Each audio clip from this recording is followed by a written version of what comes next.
Pemirsa, kerjasama ekstradisi antara Indonesia dan Singapura bukan kali ini saja disepakati oleh kedua negara. Pada 2007 lalu antara Indonesia dan Singapura pernah menyepakati kerjasama ini, namun DPR menolak untuk meratifikasi kerjasama ini.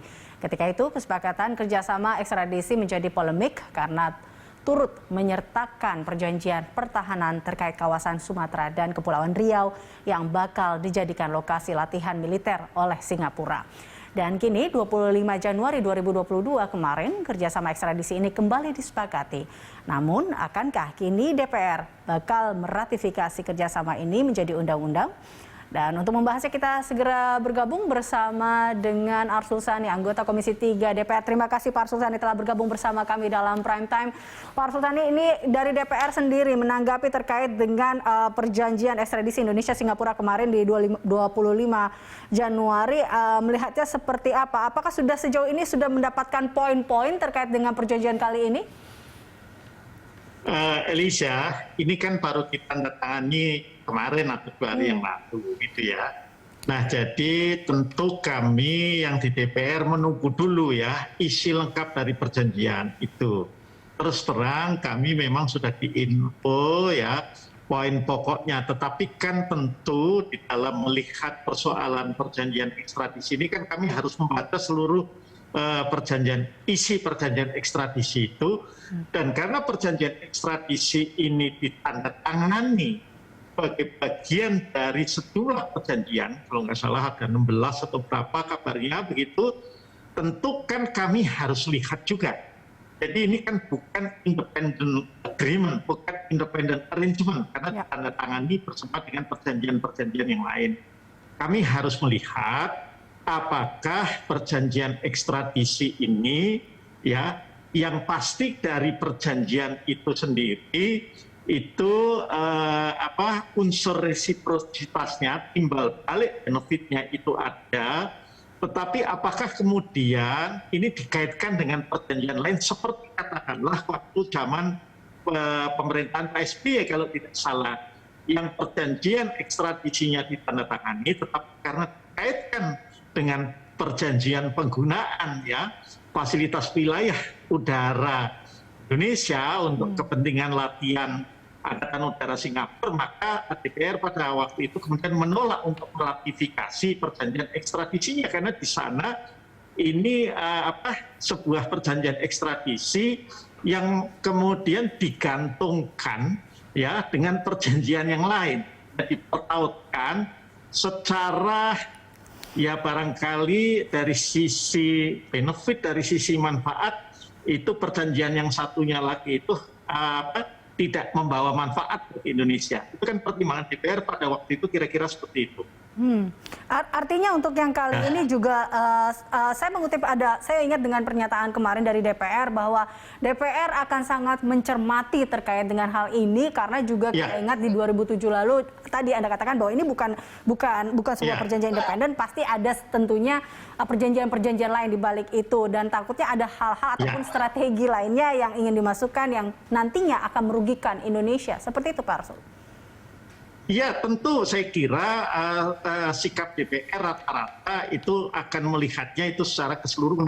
Karena sekali lagi ini sebuah perjanjian yang ditandatangani bersamaan dengan perjanjian yang lain. Nah sana tidak berarti kemudian kalau dikantongkan itu akan tidak akan seperti itu juga.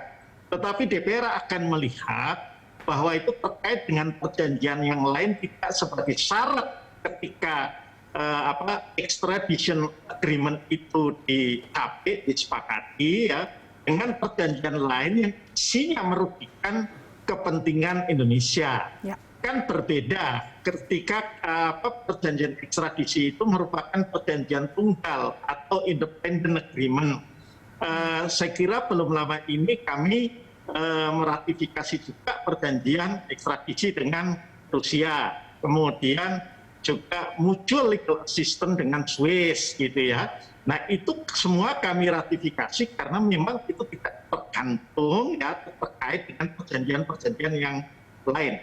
Intinya DPR dalam kerangka fungsi pengawasan atau kontrol terhadap pemerintah ya memang akan melihat yang lebih luas lagi dari sekedar melihat apa yang ada di dalam perjanjian ekstradisi itu, tetapi kan kami nanti harus menunggu lebih dulu penjelasan dari pemerintah, terutama Menteri Hukum dan HAM.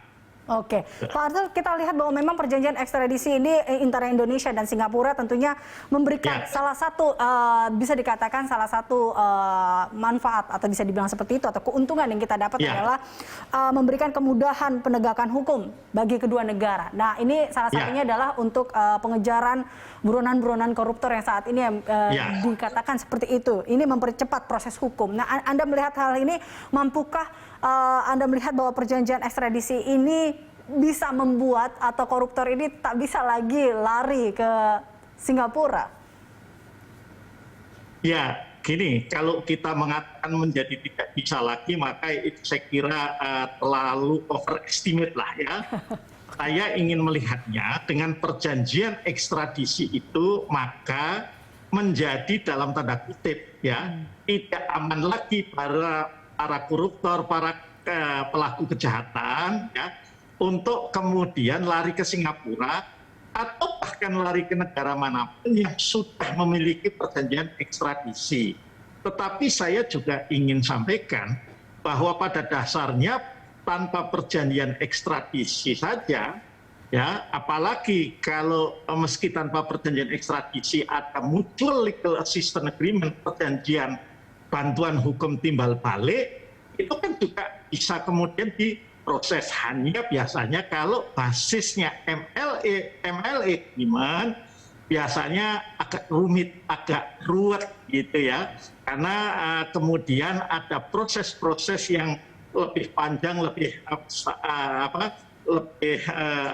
melibatkan banyak instansi. Kalau berdasarkan perjanjian ekstradisi ini, biasanya mekanisme juga sudah diatur sedemikian rupa. Meskipun kita harus ingat, Elisa, bahwa yang namanya perjanjian ekstradisi dengan negara manapun itu subject to, ya, artinya tunduk pada kemungkinan adanya proses hukum di negara di mana katakanlah buronan itu berada. Ya, kita barangkali ingat dulu zamannya kasus Hendra Raharja, ya, sudah mau diekstradisi dari Australia, tetapi yang bersangkutan kemudian melakukan perlawanan sesuai dengan prosedur dan sistem hukum yang berlaku di Australia, sehingga tidak bisa langsung begitu saja meskipun sudah katakanlah ditahan, tetapi tidak bisa kemudian dibawa ke Indonesia karena ada proses hukum. Nah, kita juga harus memahami perjanjian ekstradisi itu dalam rangka itu tadi tetap tunduk pada kemungkinan adanya proses hukum yang bisa dipergunakan di negara yang bersangkutan, termasuk di Singapura. Ya, artinya ini dengan adanya perjanjian ekstradisi ini bisa menjadi momen bagi kedua atau penegakan hukum masing-masing negara, seperti itu ya, Pak Arsul? Ya, yang jelas dengan adanya perjanjian ekstradisi ini tentu akan lebih mudah lah bagi penegak hukum, misalnya penegak hukum Indonesia ketika harus mengejar buronan yang ada di Singapura. Gitu. Oke. Baik, terakhir Pak Al-Sufrani, jadi kalau memang kita masih menunggu, tentunya DPR pun masih menunggu apa tentunya poin-poin yang ada di perjanjian ekstradisi ini, tapi memang nanti ketika apa upaya yang memang akan dilakukan dan kedepannya tentunya kita harapkan ini menjadi sebuah win-win solution, tidak hanya bagi pemerintahan saja, tapi juga bagi masyarakat Indonesia. Tentunya begitu, dan itu tadi sepanjang ini kalau istilah sekarang itu kan sering disebut istilah clear and clean begitu ya, perjanjian ini tentu harus kita dukung ya, kita dukung apalagi kalau dari prinsip-prinsip resiprositas timbal balik ini memang menguntungkan bagi kedua negara. Itu kan hanya catatannya ini digantungkan apa enggak sama perjanjian lain yang merugikan Indonesia, itu saja pertanyaannya. Oke, baik. Terima kasih Pak Arsul Sani telah bergabung bersama kami dalam Prime Time. Pemirsa, demikian Arsul Sani, anggota Komisi 3 DPR. Dan pemirsa, Berita 1 akan kembali usai jeda.